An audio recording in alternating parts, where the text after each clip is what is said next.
Hi guys. So to 85% of the room who don't know me, I'm Nick. I'm Matt's oldest friends. We go back so long. Like, first of all, I just want to say Matty is for want of a better word, or a more cliche word, a legend. He's just one of the, so appreciated by all his friends, one of the nicest guys we all know, and we just love him to bits, and it's just such a happy day for everyone involved.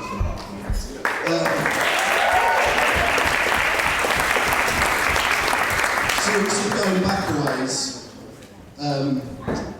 I was at school with Matt since we were probably 5 or 6. We really became friends when we were probably 8 or 9. Conveniently, kind of came together just before Italian 90.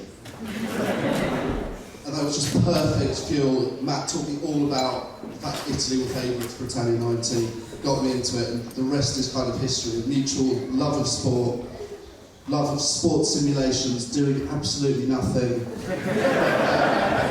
And I'll get to that in a bit. Going back to Matty's speech, it was kind of nice to hear Matty say to Mervyn and Julie, thanks for putting up with me, because I also want to say thanks for putting up with me. You experienced an awful lot of me in your house back in the day. And eating most bread, I'm going to come to this. And you know, second parents to me, and even Sarah, who I don't see as much these days, she's got a beautiful family of her own with Garrick. It's the closest thing I've got to a big sister, and you guys have always been so kind to this. It's been so nice to be a part of your family. Regarding Merv's bread, I did want to use this platform to finish something once and for all. Merv's got a story that he loves to tell, and I must have heard it 900 times. And it's about how, basically, me and Matty stayed up one night and played Championship Manager all night and didn't go to sleep.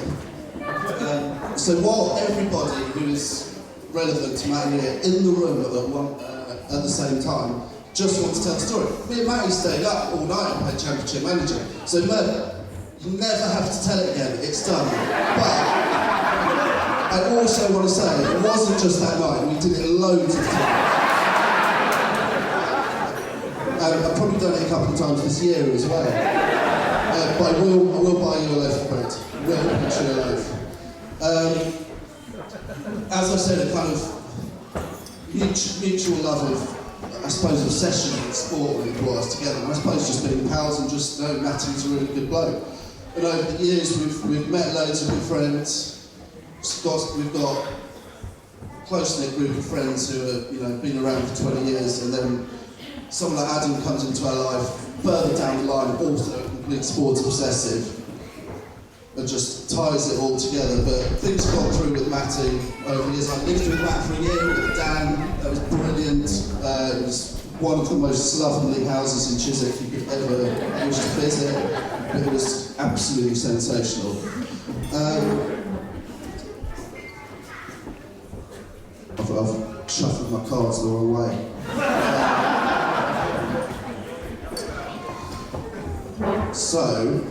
That was it. Someone mentioned about Gigi was saying whether we'd still be friends with Matty after this, because there's obviously a sort of tradition to dig out the groom on their wedding day. And Matty's not someone you have sort of like loads of laddie stories about, and kind of a lot of excess and this kind of thing. Although he was sitting in his hands at the table once during a game of Centurion. I'm gutted I actually missed that. So rather than kind of like outrageous laddie Matty, I've actually got a section called Stroppy Matty.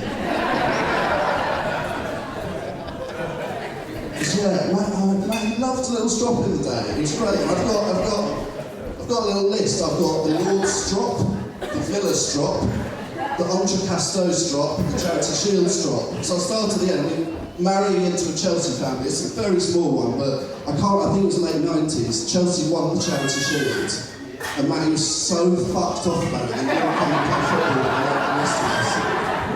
And it took us a while to work out, we were sort of knocking around football, why aren't you coming out? It's like, what, did Chelsea won the church? You're not fine. Furious, wouldn't go. It was my birthday recently, and Matt got me a brilliant present of a mug with a seat-back scoreboard from Aston Villa versus Arsenal game Merv drove us to in the 90s. Matt was a Villa fan. now Brentford fan. I was an Arsenal fan, so Mervyn drove us up. Arsenal won 4-0. Ian Wright scored a penalty. He also dribbled from the halfway line, scored on, and Aston Villa missed a penalty. And Matt spent the entire journey on the motorway back from Birmingham to Chiswick with his Villa kit in his hand outside the car window, threatening to throw away. Never went through with it until he finally got his Brentford season ticket.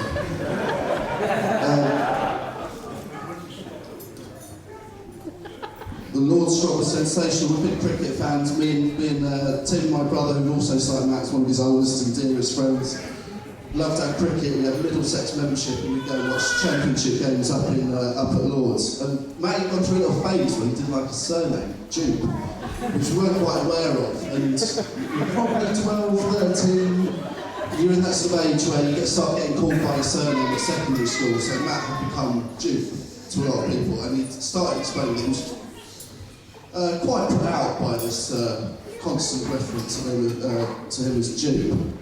We're like, okay, we'll take that on board. Quite a cool surname, means skirt in French. But we don't like it playing. And then the next thing you know, accidentally, sort of on autopilot, referred to Matty as Jude. And oh shit, I shouldn't have said that. Turn around, talk to Tim. And then we turned around and went in. He's vanished. 14-year-old Matt's just taken himself from St John's Wood back to Chiswick. Because of the slight I had bestowed upon him. And the final stop, the Ultra Casto stop. One of the best things me and Matt have done in our life is set up our own cricket team, in which Matty was the club secretary. But we set a team up, just a mates cricket team out of nothing. Had a season of playing away friendlies, and then we were all geared up, joined the Middlesex Championship. We were going to play league cricket against proper cricket clubs with a rabble of mates and cricket enthusiasts. So we spent the winter netting at Lord's. We bought new kit. We just lived cricket at the time. And then this opportunity to go on a cricket tour to France in probably March came up, and we were like, this is perfect. A pre-season tour. We're like professionals. We've been netting all winter. Got the kit, and it was Dan Jacobs, Matt and I went out. I think Bill was there. I can't remember if Bill was scoring or in there in some capacity. Mervyn was there obviously, but first game, essentially Matt's gone out in his full new kit, got run out without facing the ball, slipped over, mudded his whites and came off the pitch. Bear in mind, we're about 25 here, we're not kids. And demanded to Mervyn that he gets driven to the nearest train station so he can get a train to an airport and get a flight home. Luckily we talked him out of it. It was a great trip, but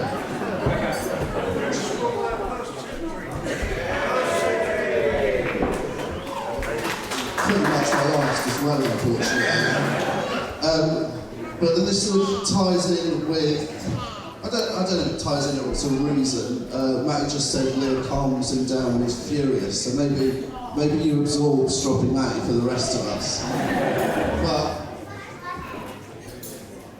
kind of out of nowhere, Leo came along, and it's just this sudden realisation that, you know, a lot of us are kind of, I suppose, finding our feet in our 20s, and you're supposed to be grown up by the time you're 21, but you're not really, probably not until you're 30, but finding our feet and you have your struggles. But when Matt and Leo, we just found this calmness and happiness, basically, and it was so obvious to everyone that Leo was good for Matt.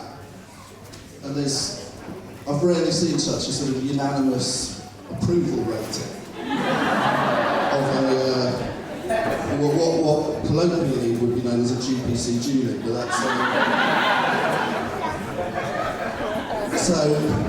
Just want to say to Leah, you know, and you've been in our lives for years now, but cementing it today is just wonderful for us to see. We're so happy that both of you are happy together, and we just love you both so much.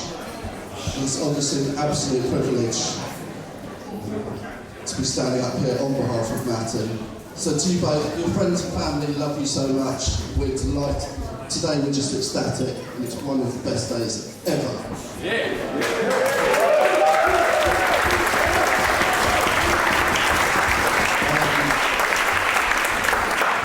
kind of had this sort of notion, I knew Matty was younger girl, so I just sort of early Matty. Adam would do late Matty. So I'm going to hand over to a better best man, Adam Rees-Lee.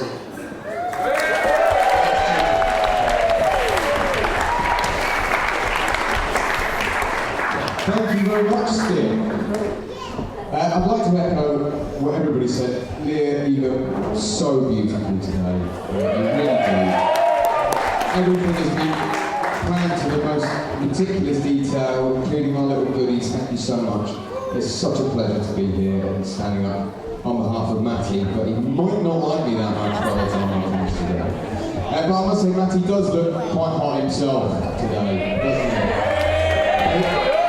He only gave himself an extra 10%, and that's the glasses. But I think we can probably go 20% hot today. To be fair, I've had the pleasure of Matty's friendship for the last 18 years or so. Over that time, we've shared many highs and a few lows, but more about the England cricket team later. It's been quite difficult to decide on some stories about Matty. Of course, there's not that many really that are kind of controversial. But I want to give you a little bit of a glimpse of this man at his worst. Some of the material I actually ended up deeming too inappropriate for today, mainly because I was mutually complicit in it, and my mum's here. So I'm not going to do that one. But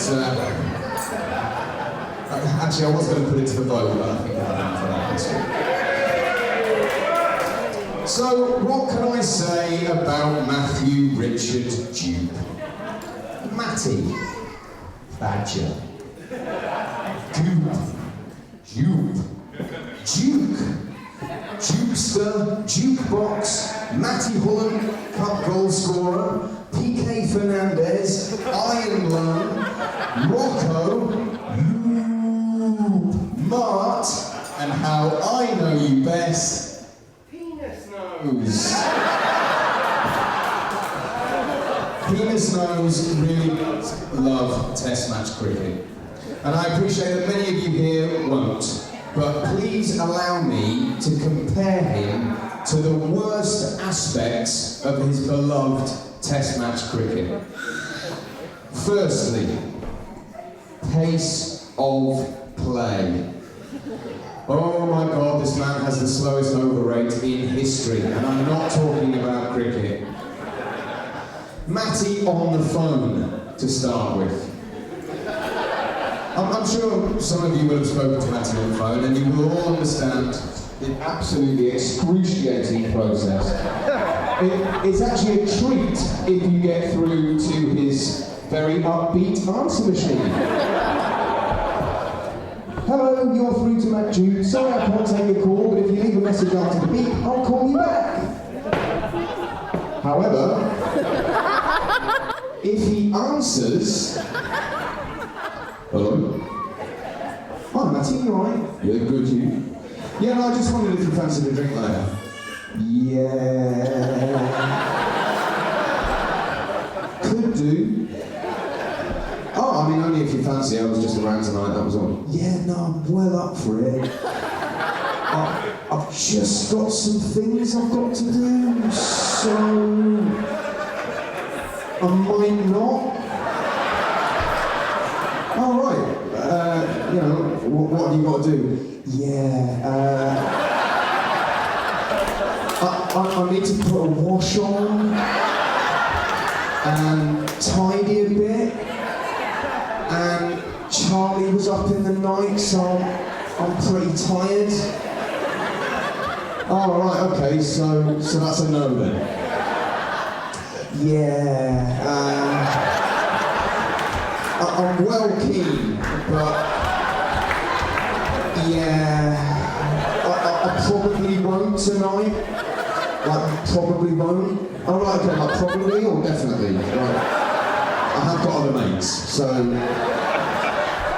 Yeah, no, it's unlikely. Okay, well, I'll catch you later up in the week. Yeah, so tell my love to Leah and Chops, I'll speak to you later. Yeah, that sounds good. I'll call you in the week. So sorry about tonight. Just really sorry. Okay, mate, I'll speak to you later. Yeah, will do. Sorry again, ads. Bye, mate. Bye. Bye.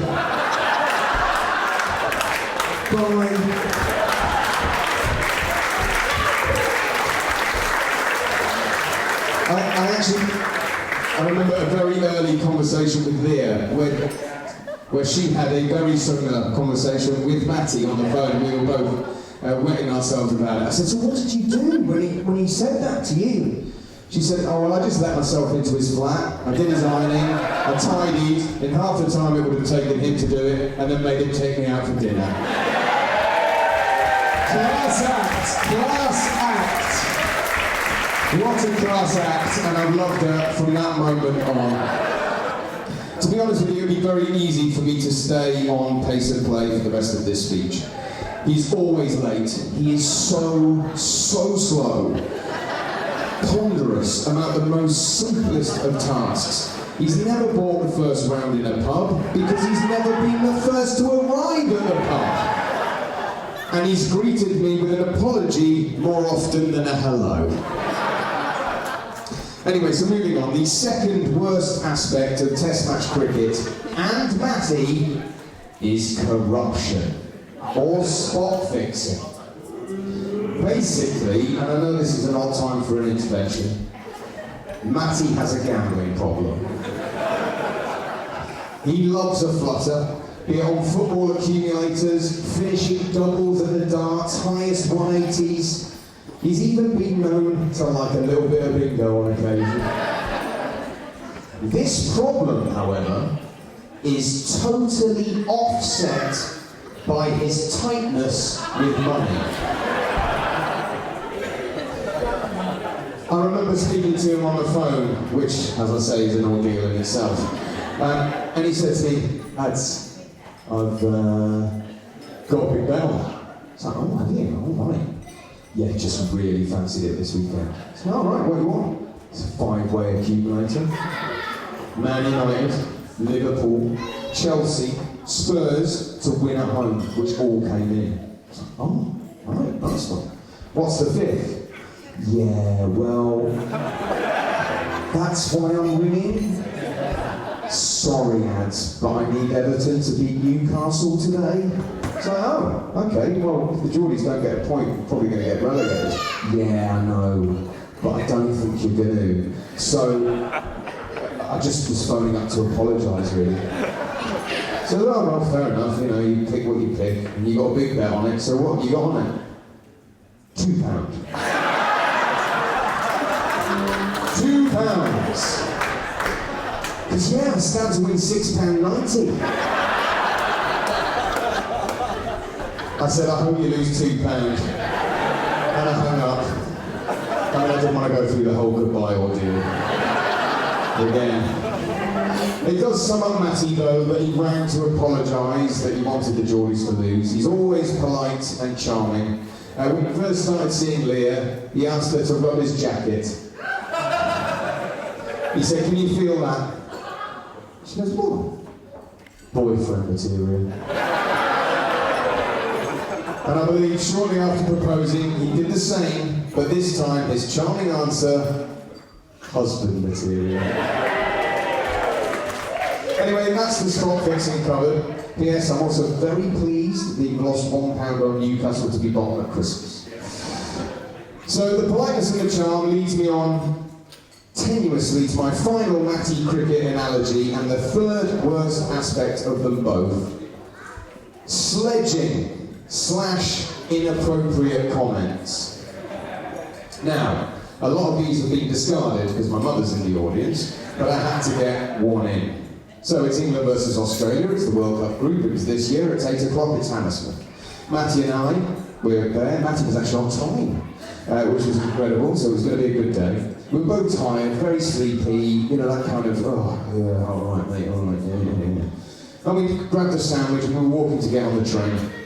As we walked around the corner, a young lady came around the corner and she was leaving very little. to the imagination. She'd obviously been out all night, dressed gorgeously, but very revealing. Anyway, so she walked us, and our eyes popped out of our heads, as any red-blooded man will say. And as she walked past, I was bloody hell. Waking up a fraction more. Then Matty said, after a brief pause, "Oh, I do love a fleshy hanger-on." So a fleshy hanger-on? Is that what you called it? No, I just didn't know what to say, and that's what came out. We both burst out laughing, and that was the start of a fantastic day. Even though England lost, it was a very, very funny day indeed. Capped off by the fact that Matty realised that he got a £1 rebate for every plastic cup he returned. So I think we ended up with about 30, as Merv got in on the action as well. A great day, but yes, a Matty inappropriatism, albeit accidental, to open the batting that day. As you can tell, sport is something we very much have in common. From playing together, he supplied me with a sublime cross for a flick header into the top corner when playing with the Old Leeds, or celebrating the greatest cricket comeback of all time, Broxbourne, or my one and only 5-wicket haul for the GPC. The book actually only shows 4 wickets because the umpire failed to give a thick edge through to Harry Judd. I mean, Merv and I get on really well now, so I won't reopen the wound. But Matty will recount the day his dad said to him, "I'm sure a friend of yours has just stopped me in the street and told me I'm a denied in his first 5. We've also watched every sport there is together, from the GB women's curling to the darts to hours of bemoaning test match cricket, all watching the Geordies or Brentford. When Charlie was born, I said to him, "I'm going to buy my black and white baby grow." He said, "Oh, he's already got a Brentford and a Chelsea one." I said, "All right, who's he going to support?" "Oh, he's not going to support Chelsea." He said, "Yeah. Well, you haven't met me as brothers yet." I have now, and I must say, I'm a big Chelsea fan. What a hell of a team. What a team. So anyway, that's my best mate Matty. Seeing as it's Christmas, maybe the analogy should have been that he's tighter and more inappropriate than Scrooge, and slower than Tiny Tim. But the wife of future Matty has already improved many of these traits. He was on time today. We are all being so generously hosted, and he hasn't said anything appropriate yet. I'd like to finish by thanking Judith and Merv for making such a splendid human being. It's an honour and a privilege to have been your best man. Thank you for being my friend. I've really appreciated it over all the years. You found the most wonderful bride. She really is. She's a true treasure, and I wish you all the happiness in the world. So please use your favourite nickname of the list that I gave you to toast a happy couple. So for me, that's to Lily and Penis Nose.